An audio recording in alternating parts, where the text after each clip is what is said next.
Tēnā koutou katoa, ko Sue Wootton aho. I'm the publisher at Te Whare Tā for Otago Whakaihuaka, Otago University Press. And I want to thank you all for coming out tonight to celebrate this memorable and remarkable moment, the launch of A Day Like No Other, the selected poems of one of Aotearoa New Zealand's most distinctive and original voices in poetry, in literature, really. James Norcliffe, the recipient of the 2022 Prime Minister's Award for Literary Achievement in Poetry. This is a book that we have absolutely loved helping James put together and produce.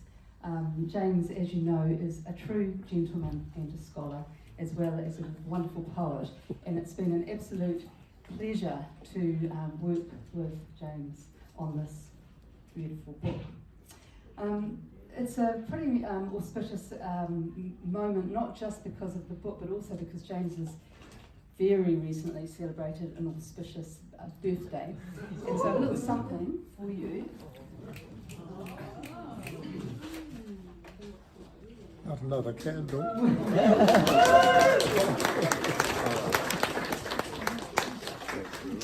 That comes with love from all of us at the little villa of literary delight in the sober end of Castle Street in Dunedin.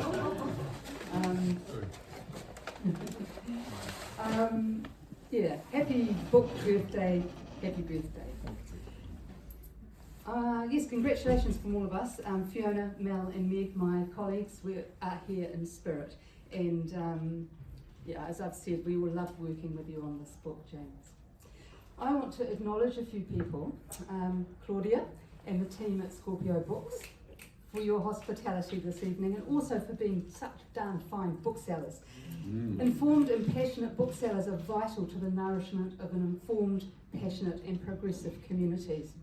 So long may you thrive, and in doing so, keep our communities thriving.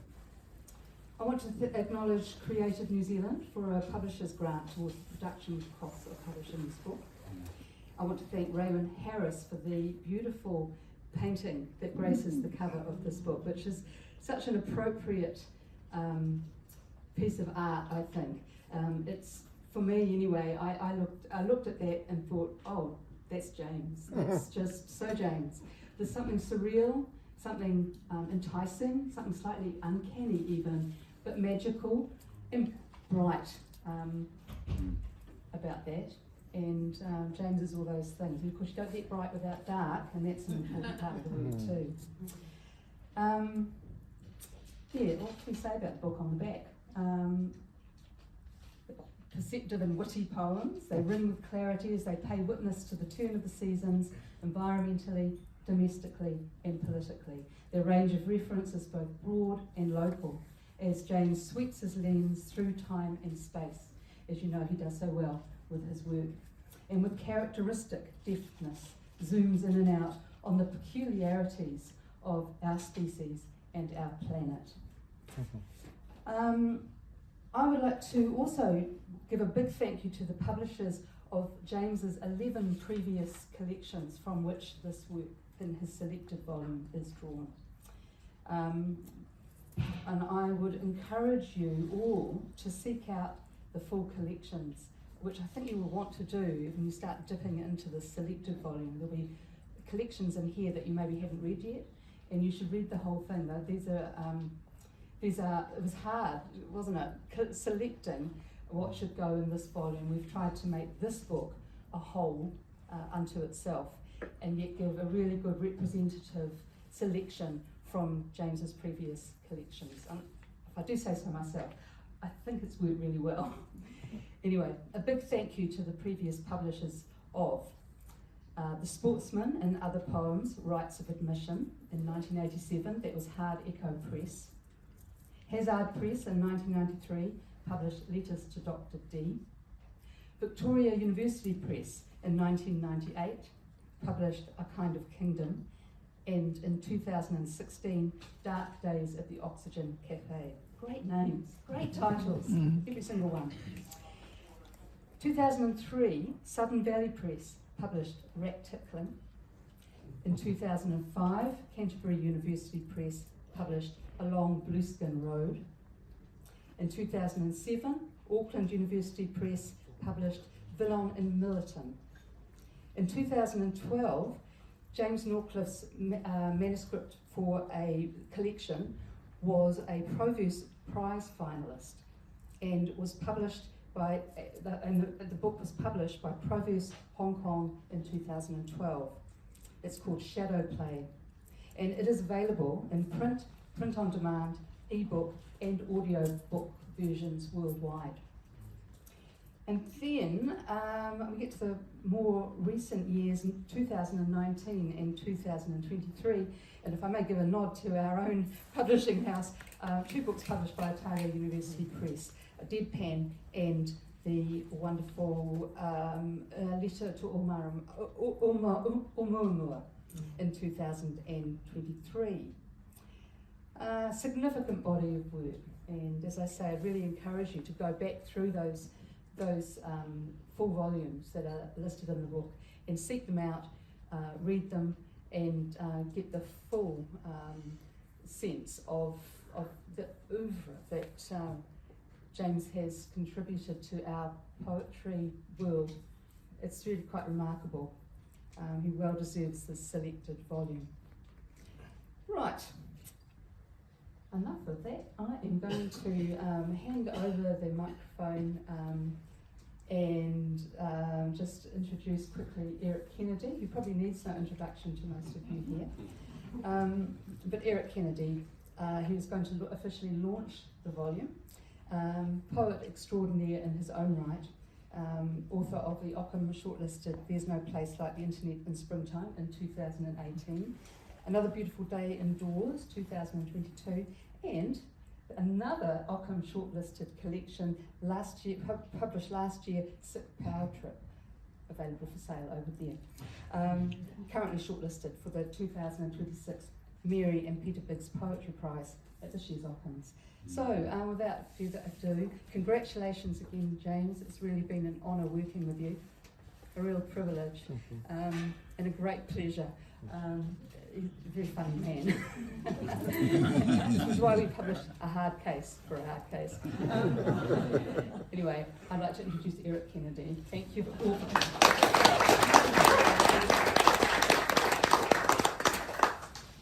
Hard case for a hard case.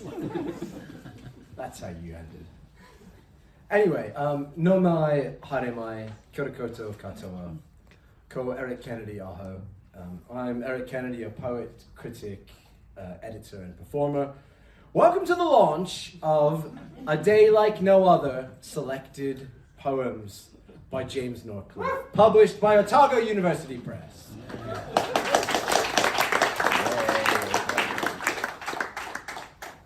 I think when you launch a single collection by a poet, the launch speech should wrestle earnestly with the style, the subject matter, the intellectual context, the arguments, the circumstances of the book's composition.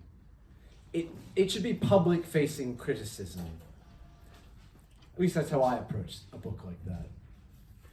But I think when you're launching something like a selected poems, you really need to pause for a moment and just bask in the writer's achievement. It is an achievement. We're not necessarily good at acknowledging achievements in this country. Let's face it, few people who ever write poems find themselves in the position of having a career encompassing document like A Day Like No Other. And almost everyone on earth who's been to school has written a poem. That means the pool of people who've written poems is very big, and the number of people who have selected or collected poems is very small. Anyway, most of the kids that you were at school with who wrote poems about their cats or houses don't wind up with a selected, for example. But they probably didn't have the insights about cats and houses that James has. Let's consider cats.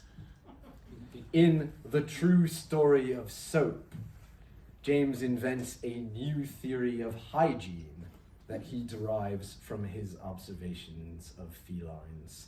Humans and cats are fastidious creatures, but as we cannot easily reach our backsides, soap is a convenient extension of the tongue.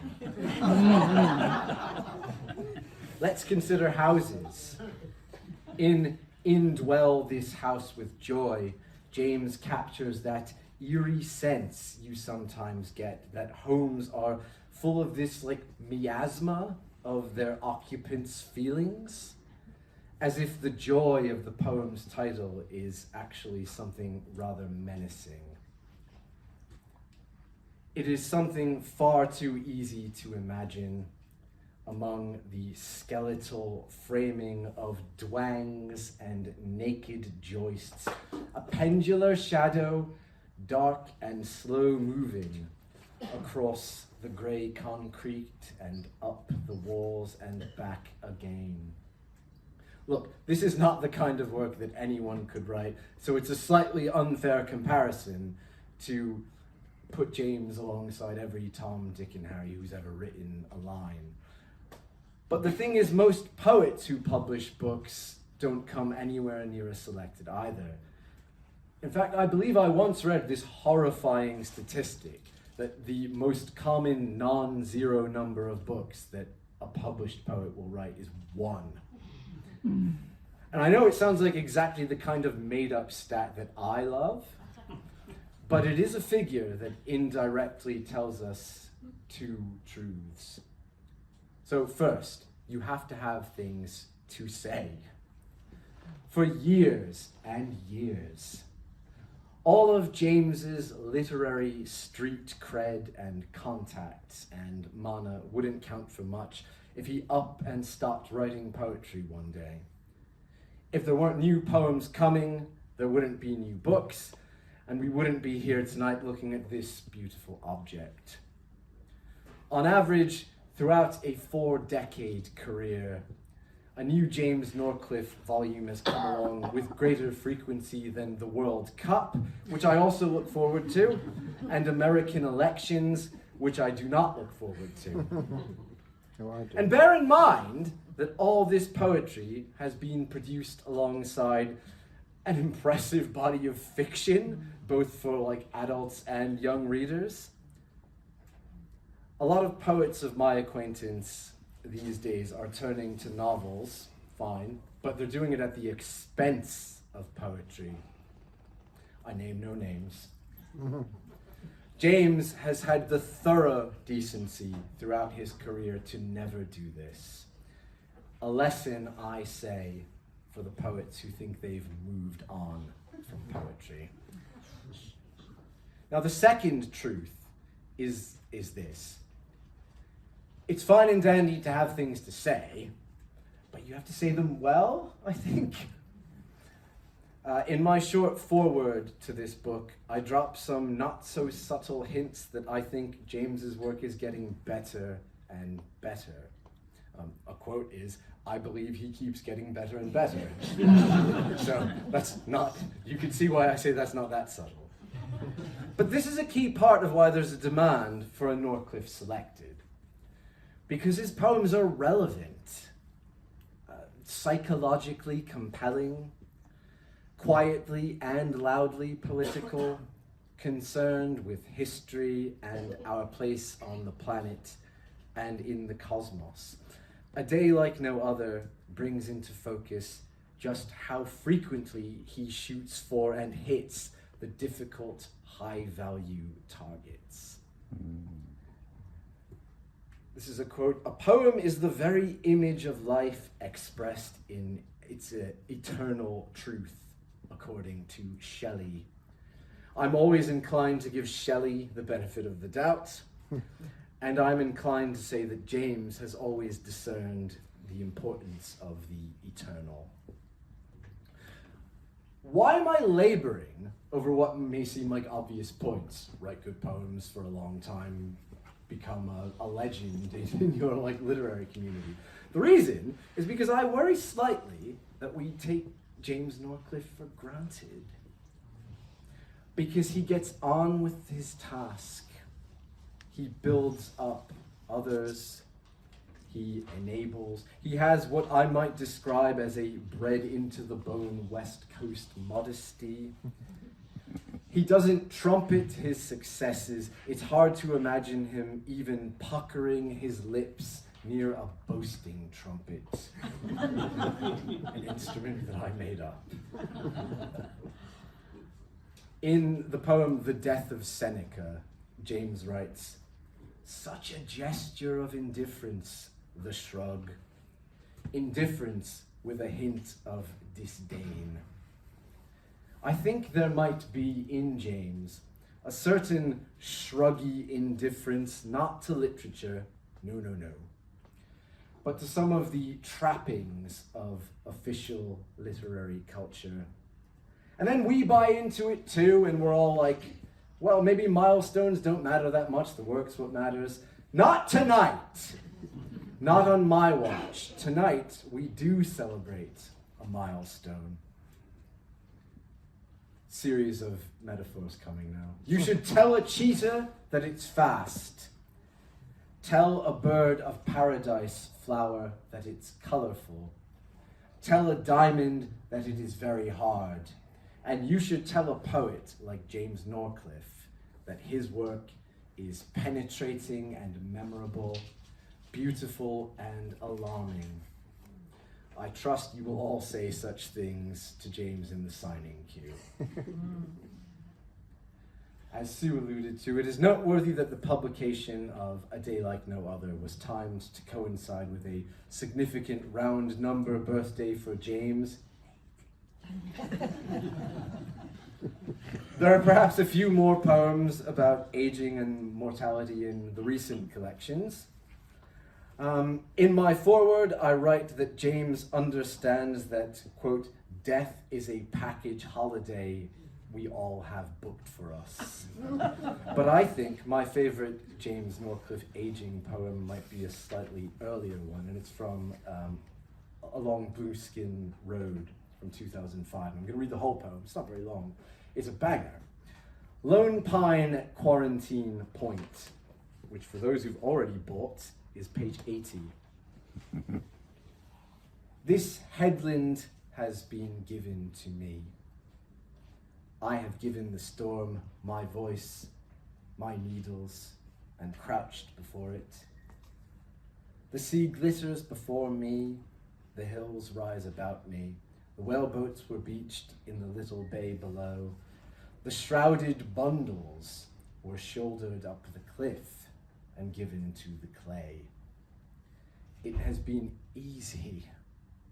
I have grown old, knotted and gnarled.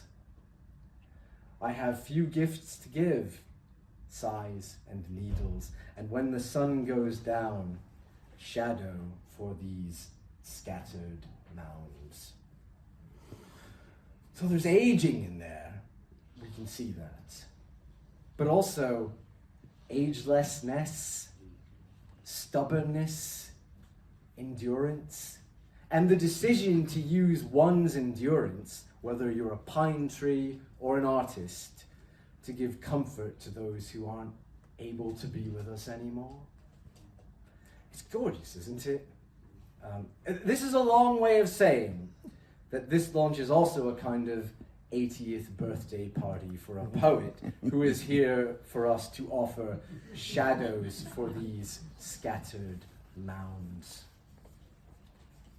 As American pop singer Leslie Gore, who was born in the same year as James Norcliffe, 1946, sang, "It's my party, and I'll cry if I want to." This is James's party, and I think we all hope if there are any tears tonight, they will be tears of joy. Now, please join me in wishing joy to this wonderful puka puka and its author, James Norcliffe. But first, we're going to hear from James's son, Tom Norcliffe. There's been references to Dad's 80th that we had 2 weekends ago. And for those of you who were there, you'll be relieved that this is a lot quicker, I think. And it has a lot less fart jokes. Thank you, everyone. For those of you who don't know me, my name is Tom Norcliffe, and I'm James's son, and the more handsome looking of his children. It's my very great pleasure that Dad didn't say no when I asked if I could say a few words at the launch of his collected works tonight. Despite being the son of an English teacher and poet, I'm not equipped to critique or analyse James's poetry. Left that to Erik, which is lucky because I'd have said exactly the same had I been. This has worked out, this is going to be good. My sister Elizabeth, though, is a linguist, and unfortunately she can't be here tonight to share her insight, which would have been a lot more on point than mine, I suspect. On the flip side, though, by training, preference and inclination, if not by current career trajectory, I'm an archivist. So while I can't talk to metre, to pentameter, or to soliloquy, I hope I pronounced that right, I can talk to time, context and provenance. And time, it feels, to me at least, increasingly elastic. It seems to snake and snap back and then leap forwards and lifetimes and lifetimes. As I've grown, I've found the passage of time to be hugely perplexing. The way in which things I thought I knew, I no longer understand, while the things that seem real and comforting now were things that were unknown and bewildering when I was younger. Time, lifetime, I don't think is linear, but rather a scribbled mess of connection and intersection. Which is a long way of saying it doesn't seem really possible to be here celebrating the launch of 40 years worth of James's collected poems. Each volume they've come from, and indeed each work itself, feels to me to exist out of time, to reflect the reality of its genesis and what for me it personally evokes when I first read it, but also in ways that I can't explain. Each too seems to have evolved alongside me and to have gained new meaning as I myself have grown older, not necessarily wiser. In any event, in another time, but also during the war and another war in the Persian Gulf, for time was indeed an Ouroboros, however you say that sort of snaky thing that eats itself. I was overseas in Germany on a school exchange when Dad wrote and published his first novel, Under the Rotunda. And I recognise we're here to celebrate his poetry, reference the archivist and me, context is important, so this is some contextual stuff. The dedication in that book says, and I quote, "To Elizabeth who helped, and Tom who would have."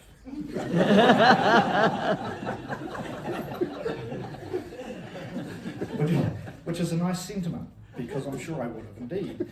But as a master craftsman of words and their meanings, including inferences, it has always concerned me that the impression James's readers were left with reading that was that Elizabeth was very helpful while I was lazy and or recalcitrant or dead.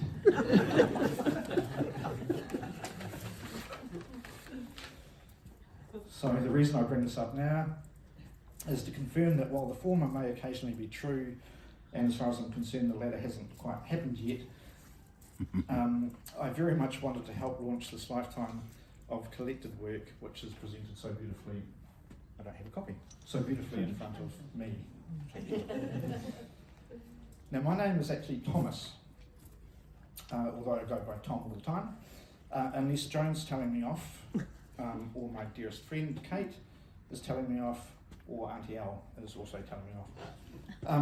But Dad is both James and Jim. As a child, I called Mum and Dad Joan and Jim for some reason, and so Dad has always been Jim to me. James was a mystery man who would spend his evenings out at meetings or weekends in his study, battering away at an old actual real typewriter, and he still types like that on an electronic keyboard, or making notes in notebooks or working hard, checking his eyelids for pinholes, as our friend James Ferreira used to say. So to me, growing up, James was somewhat of a stranger. Jim was Dad, all beard, a pipe and rich smell of tobacco, and a brilliant disregard for things like style or fashion or grooming. James though would sometimes emerge from his study, a place in retrospect he seemed to spend more time in once he gave up nicotine, with the first cuts of what would become finely crafted delicate sketches of the world as he saw it. And he'd share these with the family. Now, initially Elizabeth and I weren't that interested, to be fair, but Joan was always his first and most critical editor.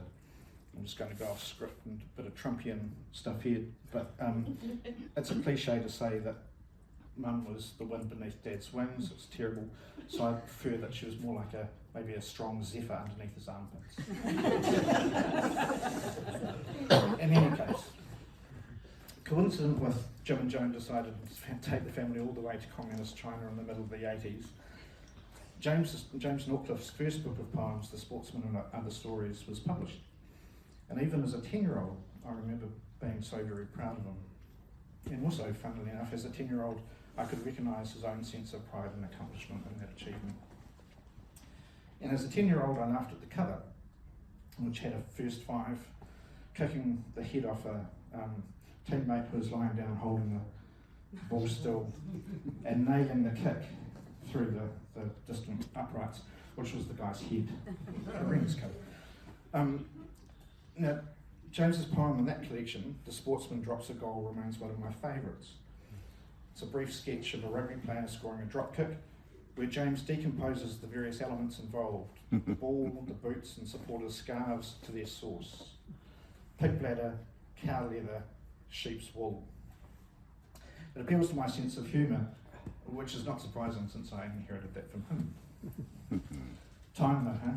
Those interconnections and contexts and the overlapping layers of understanding, because as a university student doing history and political science and having learned what it meant for my parents to run a safe house during the tour, the violence I saw but didn't understand, and the horror of what apartheid was and why good people stood up against it, I reread the whole Sportsman sequence, and I saw behind the veil.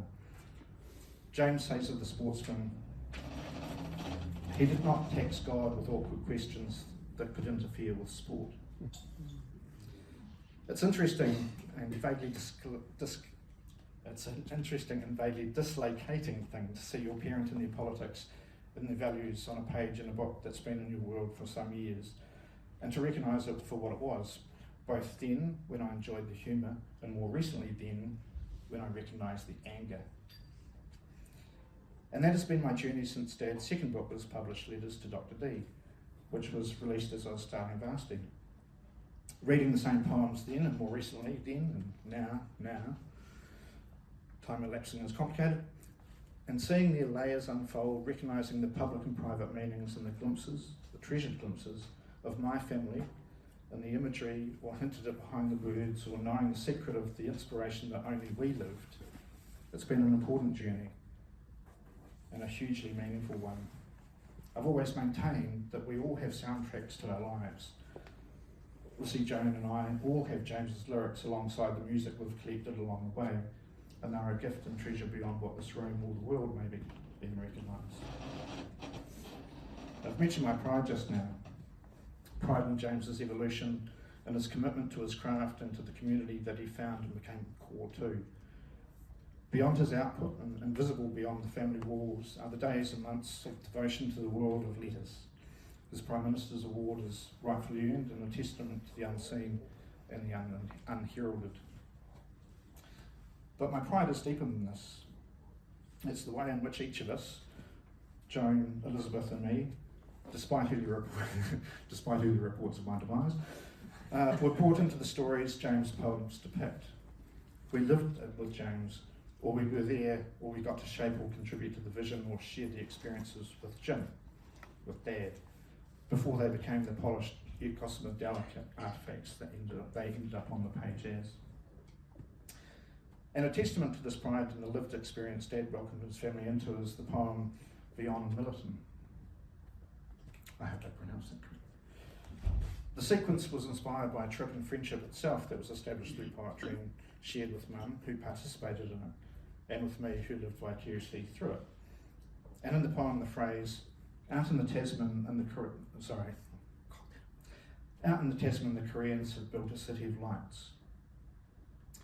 Some years later, my favourite ex-boss, Jeff Field, who's sadly now retired as the University of Canterbury Registrar, described the phrase to me vividly and with enthusiasm. And I experienced that vertiginous sort of wobble at the top of a deep spiralling hole of time, distorting itself and wrapping itself around in between things. Jeff himself has deep connections to the coast and to Millerton, and was clearly moved by James's craft and the imagery he created, reinforced by mine and Jeff's own connection in the context of the coast and its players that we all shared. So connections and connections across and beyond time.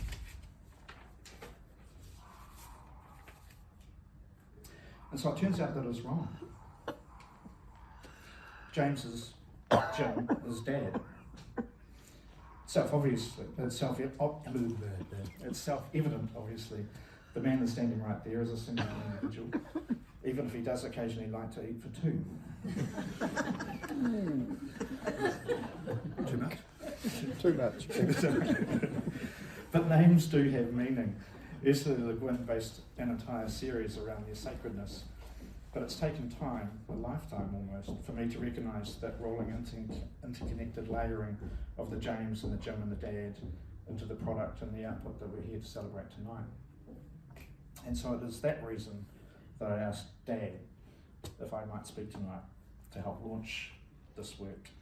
That feels important for me to recognise that for Lissy and me, Elizabeth, it's Jim the author and poet, not James.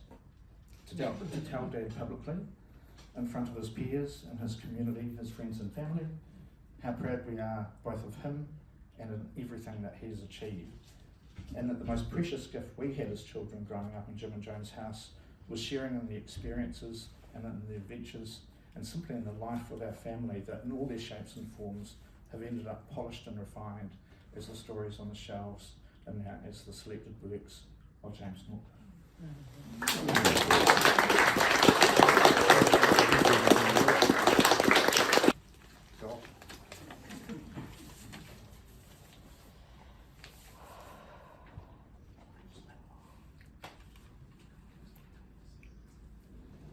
Thank you. Thank you, Erik. You mentioned tears in your final paragraph, and I'm a labile person, so there they were. And thank you for agreeing to launch the book, as I knew you would.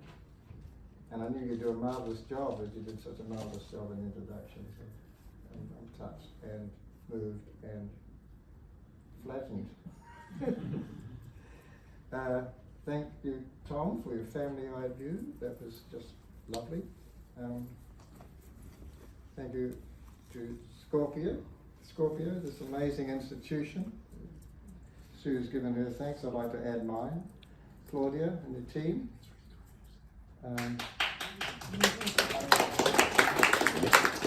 Always so supportive of local writers. And you guys, so many friends, so many of the wonderfully supportive poetry scene and book world here in Christchurch I've come to know and admire over the years. I'm not going to read the list of all those people because a lot of you are here and a lot of you are mentioned in the book. And for those of you who are omitted, I'm sorry. I'm getting forgetful, as people have pointed out. I'm getting old a little bit. Otago, Sue and Mel, wonderful. Thank you so much. And Fiona for the lovely design. This is a beautiful book. I just cannot get over how beautiful it is. I've been fondling it. I normally fondle myself, but this book, it's just so lovely. And of course, as you mentioned, Raven Harris for allowing us to use her painting. I see she's all over Facebook saying what a lovely, lovely job it is. And that's nice too. And of course, finally, my gratitude is ever to Joan. Joan vetted all of the selections. And Joan is a woman who wields the kindest and most perceptive scalpel outside of surgery. So thank you, darling girl. Now this book had its origin well over a year ago, before another book launch here in Scorpio, and I got a note from Sue that she'd like to meet me. And I thought it was for a beer, it was, and it was good, although Sue, I think she had a fruit juice or something. Anyway, she'd asked me whether I'd thought of putting together a selected poems, as Otago might be interested in putting it out. Well, I was very flattered, and as people have pointed out, I'm very modest. And I murmured something about it being a lovely idea, but didn't you have to be really old to get out of selected poems? And Sue then reminded me that it would be very cool to bring out a book to coincide with my 80th birthday, then a year or so ago, and I said, yeah. And then I realised that 80 is quite old. I remember one of my favourites as a younger person was Tom Lehrer, and one of his great lines was, when Mozart was my age, he'd been dead 10 years. So I looked at my fingers and I said, when Mozart was my age, he'd been dead 44 years. Oh God. And then Gail Ingram talked about, again on Facebook, talked about my being the grandfather of Christchurch poetry. I said, you can't, no. I said, I meant father. Anyway, as a further inducement, Sue promised me a beautiful book with a hardcover, and I was about persuaded when, as the final inducement, she mentioned a ribbon. And yes, there it is, a ribbon. And here it is, as beautiful as Sue promised, with the ribbon. And I must have been bragging about the ribbon so much so that my dear friend Elizabeth Smither sent me a poem about it. And I wrote it, it's pretty short, a poetry book with a ribbon for James. Your select will have a ribbon, your publisher tells you. At once you are thinking colours and dreaming, and then of width, not too slim, so it's lost in the pages, squeezed by descending stanzas. Nothing feeble that someone will replace with a bookmark with advertising on it, or insipid flowers, but let it be like a river, blue or green, both deep river colours, both favourites while you wrote it, and it's blue, like the sea from our window. It's just lovely. Of course, I have to add that in addition to the ribbon, you do get some poems. Not as many as I originally envisaged, but the book is much better for that. Distilled, so it's cognac rather than wine. Initially, Sue said, well, send what you want in the book, and I sent just about every poem I'd ever written. And then she explained patiently to me the difference between selected and collected. The difference being you get a selected when you're still alive.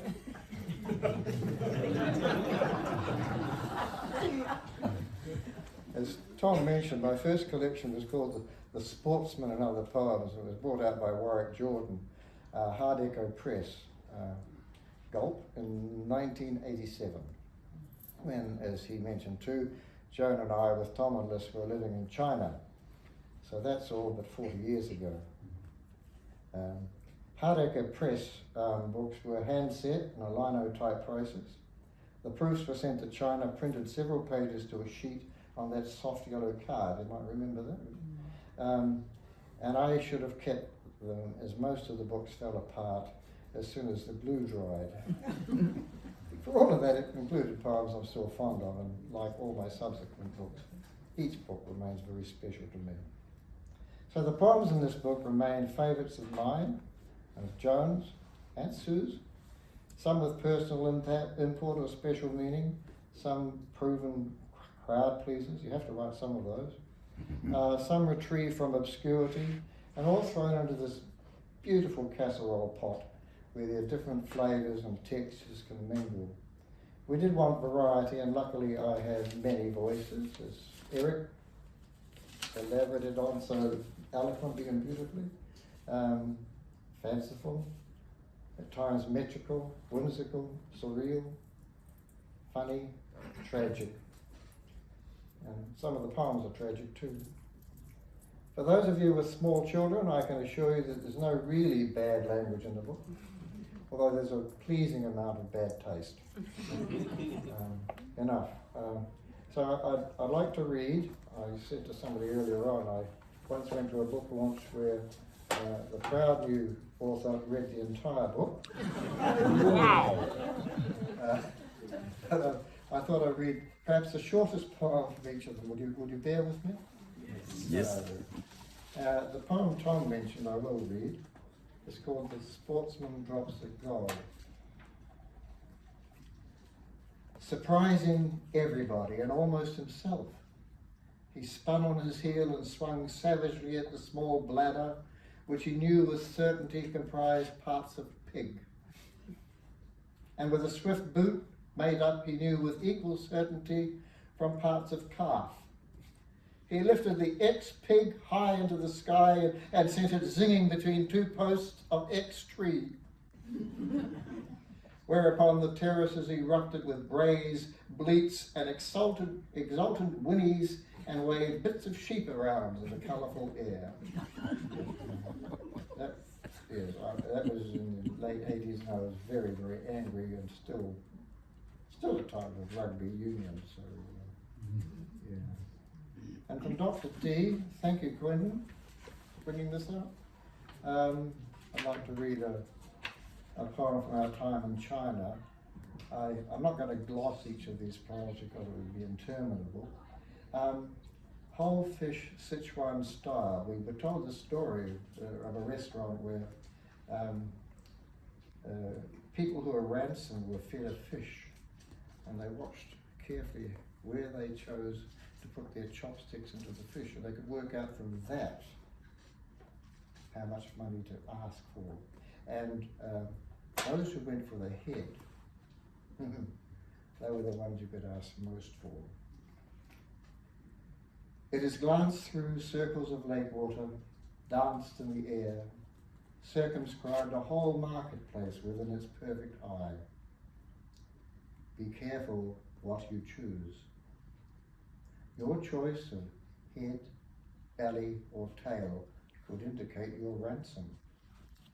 And although it lies in glory resplendent in source, its flesh is full of short, sharp admonitions. Even the most arrogant must humble themselves before it, must mumble its bones in prayer. And from A Kind of Kingdom, it's a sort of a love poem, I think. I'm not going to read Cat Dog because it's naughty, but I will read. I should be using the ribbon, shouldn't I? We went to a restaurant in the back blocks of Brunei, Thai restaurant, and it was the food was delicious, but it was fairly ramshackle. This is called Easy Thai Cookery. I stole the name from one of our recipe books on the shelf. The canned rambutans are stuffed with pineapple. The syrup is as thin and sweet as the waitresses with their thin legs and sweet smiles, who hover nervously while waiting for the puzzling orders. The television on the wall is loud with primary colours and kickboxing. Our waitress is very pregnant. I wonder about the effect of hot chili prawns on the unborn child. And I remember the way you would take my hand and place it on the white ball of your belly to feel the fish nibble butting of our baby's fists and feet. There is a necessary breeze from the fan which lifts your hair slightly and fills the room with lemongrass and garlic. And all at once the world is a place of billowing and butting, as sharp and sweet briefly as the crisp chili catfish with the tamarind sauce. Expert with chopsticks, I watch as you carefully pick out all of your slippery button mushrooms to put on my plate. It makes me smile and reach out, and the waitress hurries over to ask if I need anything else. I see Bernie, Bernie once said all of my poems are about food. She's pretty well right. And from, where is this one? It's another sort of love poem from Rat Tickling. Joan and I were child brides, as some of you know, and we had our honeymoon.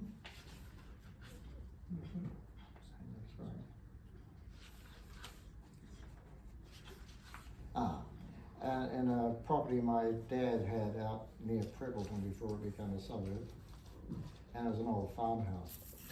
And some of the friends from the wedding came out on the honeymoon with us, including the mad Jim Hopkins. Anyway, it's called That May. All was new that May, when the farmer woke, the grass sharp and cold. The large doors creaked and there were motes moving in broad shafts of light. The unfeathered sails of the windmill clattered in a cool easterly breeze. You stood on a macrocarpus stump in your pink winceyette nightgown, streaming into the wind like the figurehead on a clipper or a pink chrome figurine on a polished Packard. You held the pose frozen before the two boys, one of whom was your new husband. That May, on a cold morning, when all was new and sharp, that may be why he remembers. I write a lot of silly poems. A little note on the listener talked about my philosophical poems, but I think the synonym he meant for philosophical was silly. And this is called The Cow Poem, and it's from Along Blueskin Road. The black and white splotches wobble and shift themselves into the shape of a Frisian cow. It stands meditatively in a field of printed clover. It has the large, soulful eyes of a lover, desperate to be believed. In the car yard across the road, cars with glassy stares wait and tempt, all facing the same glossy direction. The club next door offers $7.50 roasts and bring your own bottles of oblivion. All these promises. What is a cow to believe? Love me, it whispers, blind in the brightness. Another poem. This is an angry poem, really. It's from Vion and Militant. And I'm going to read it because we are currently involved in the madness again.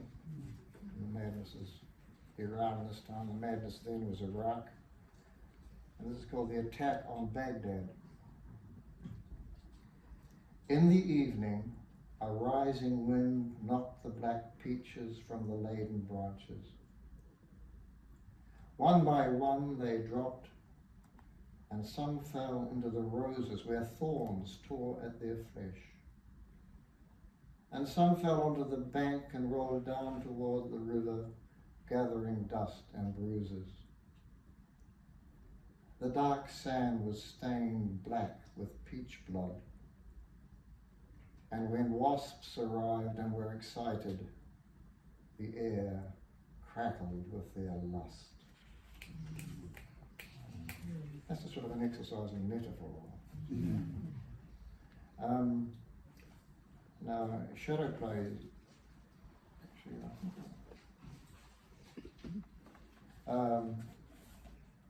Shadow plays are one that was published in Hong Kong. Sue mentioned. I'll just read one, and a very short one, because I like to read Bernie's rather like the short one.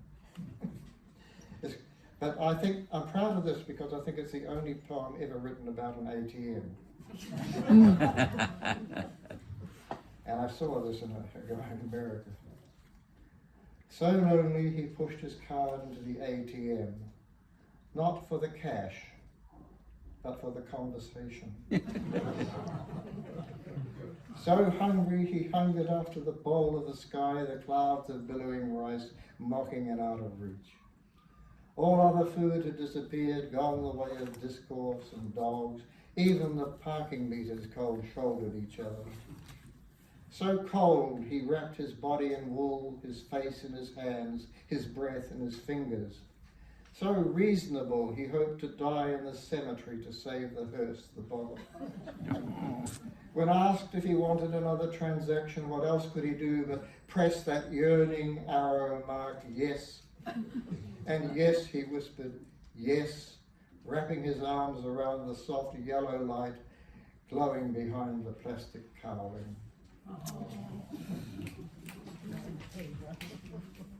And this is a short one. It's called The Frog in the Orchid. The frog in the orchid hangs his lip. The frog in the lip of the orchid leans like a kid from the passenger window of a Mitsubishi Mirage. The kid leaning from the passenger window of the Mitsubishi Mirage cries, "Hey, Baba! Baba! Baba!" Lippy kid like a frog in the orchid. Really there. Yeah, well, somebody's mentioned, Erik mentioned the death of Seneca, so I'll read that little one through. Dark Days.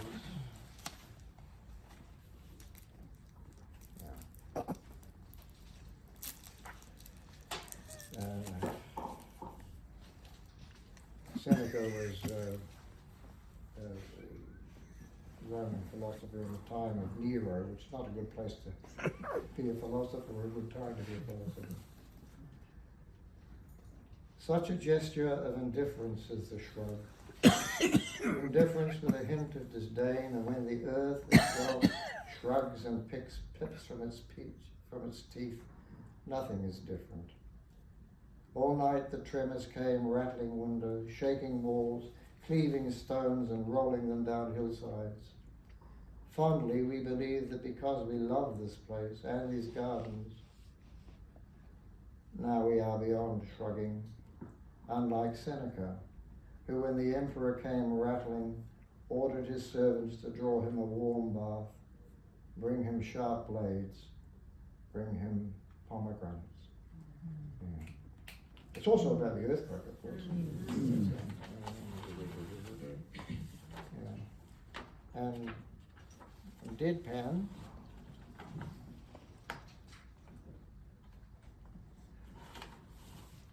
one of my favourite filmmakers is the French filmmaker Jacques Tati, and we have his collection, we watch them regularly, and one of his lovely films is called Mon Oncle, about sort of a chaplainist figure called Monsieur Hulot.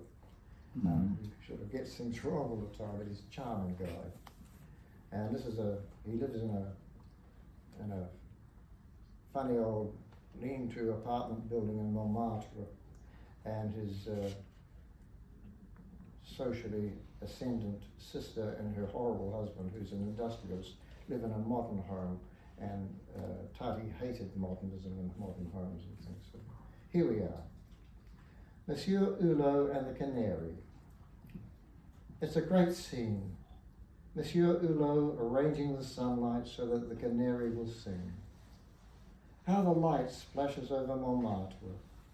Monsieur Hulot swings the casement to catch it, to fill the glass to dazzling, and in that dazzle the canary glows like a golden throstle and sings.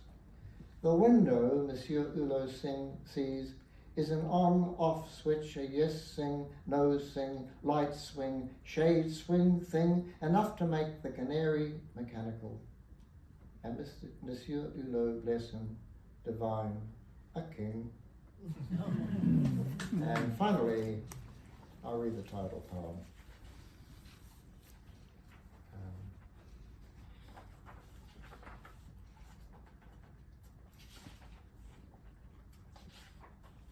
It's called A Day Like No Other, as you possibly will realize if you read the front cover. And this was, we were staying with Elizabeth, our daughter, in England, and her house had a leak and the floor had to be removed. That's the basic start. Through the swirl of the dust and the smoke of the past, you can hear again the furious clicking of an abacus. Spring has infected the pigeons, driven them mad. They scramble through the leaves to get close, and they scramble through the leaves to get far away. The plumbers have brought jackhammers into the living room. They are large, determined men. The pipes are not safe. We have received news about the little cat. It is not good. The Notre Dame is burning. Christchurch has a new meaning. We must leave the house before the incessant clicking, the smoke and the dust become completely unbearable. We struggle to hold on to this knowledge, but it is too late. The incessant clicking, the smoke and the dust have already become completely unbearable. Thank you. And I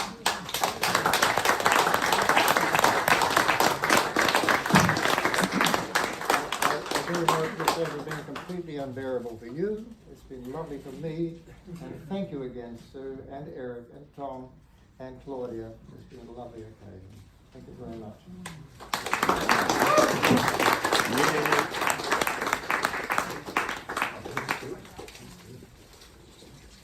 Little surprise. Watch the Stay right stage. We have another surprise. Oh, gosh. So Erik mentioned that Jim is not only a prolific poet, novelist, a writer of many forms, also children's books. The other thing that, this is Rachel Smith, I'm Michelle Elvey. The other thing we know him as is a supreme community member, a giver of his time and his energy, amazing editorial eye. I've edited a couple books with Jim, and he has been, I think, the longest standing member on the editing team of Flash Frontier, which is an online literary journal, and Jim is always saying yes. So we want to thank him on behalf of our community, and actually all of the Aotearoa literary community. But thank you very much, and congratulations.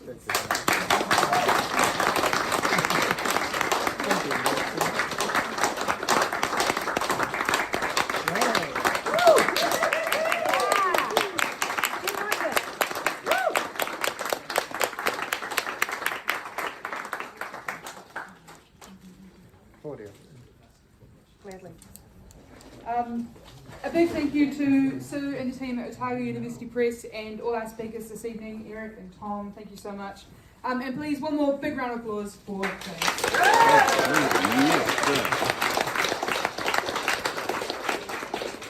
This brings us to the end of the formal part of the evening. You're more than welcome to keep browsing. We have stacks of books for sale at the counter, and I'm sure James will head over there and sign them if you ask him nicely. Please help yourself to more cheese and wine. We're really lucky to have so many great writers here in Aotearoa, and one of the best ways to support them is to buy books, so help out. Yes, and I'm sure James will sign copies if you ask nicely. Thank you all so much for coming, and have a great night.